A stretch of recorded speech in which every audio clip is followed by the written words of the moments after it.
America কি শুধু অস্ত্র বিক্রি করছে নাকি ইরানকে ঘিরে নতুন নিরাপত্তা বলয় তৈরি করছে? আজকের দিনে মধ্যপ্রাচ্যের সবচেয়ে বড় প্রশ্ন হয়তো এটি। কারণ একদিকে ইরানের সঙ্গে উত্তেজনা কমার কোনো লক্ষণ নেই, হরমুজ প্রণালী নিয়ে সংঘাত চলছে, মার্কিন ঘাঁটিগুলো বারবার হামলার মুখে পড়ছে।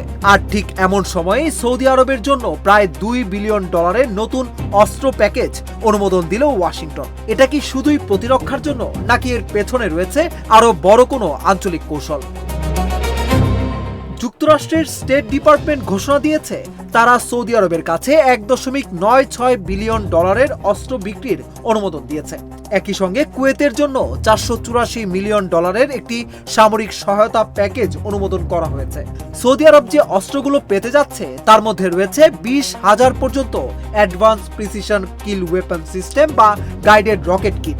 এর সঙ্গে থাকবে লঞ্চার, ওয়ারহেড, রকেট মোটর, প্রশিক্ষণ এবং লজিস্টিক সহায়তা। অন্যদিকে কুয়েত পাবে তাদের C-17 সামরিক পরিবহন বিমান সচল রাখতে প্রয়োজনীয় যন্ত্রাংশ, সফটওয়্যার, যোগাযোগ ব্যবস্থা এবং দীর্ঘমেয়াদী রক্ষণাবেক্ষণ সহায়তা।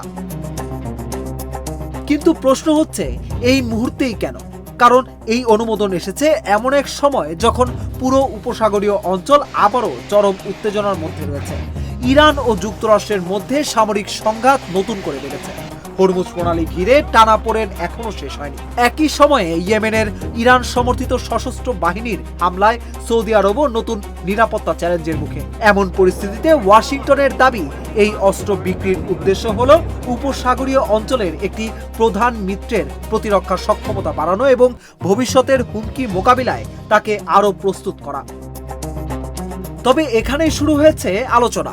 অনেক বিশ্লেষকের মতে মধ্যপ্রাচ্যে যখন ইরানের প্রভাব বাড়ানোর চেষ্টা চলছে এবং যুক্তরাষ্ট্র সরাসরি চাপের মুখে, তখন সৌদি আরব, কুয়েত সহ উপসাগরীয় মিত্রদের সামরিকভাবে আরও শক্তিশালী করার কৌশল নিয়েছে ওয়াশিংটন। এর মধ্যেই আরেকটি বিষয় গুরুত্বপূর্ণ। যুক্তরাষ্ট্র শুধু সৌদিকে নয়, কুয়েতকেও সামরিক সক্ষমতা ধরে রাখতে সহায়তা দিচ্ছে। অর্থাৎ উপসাগরীয় অঞ্চলে মার্কিন মিত্রদের প্রতিরক্ষার নেটওয়ার্ককে সক্রিয় রাখার প্রচেষ্টা স্পষ্টভাবেই অব্যাহত রয়েছে।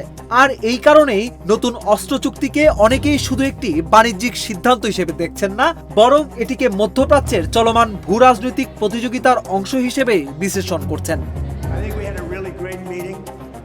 এখন দেখার বিষয় একটাই, এই নতুন অস্ত্র চুক্তি কি শুধু সৌদি আরবের প্রতিরক্ষা শক্তি বাড়াবে নাকি মধ্যপ্রাচ্যের উত্তেজনাকে আরো নতুন এক পর্যায়ে নিয়ে যাবে?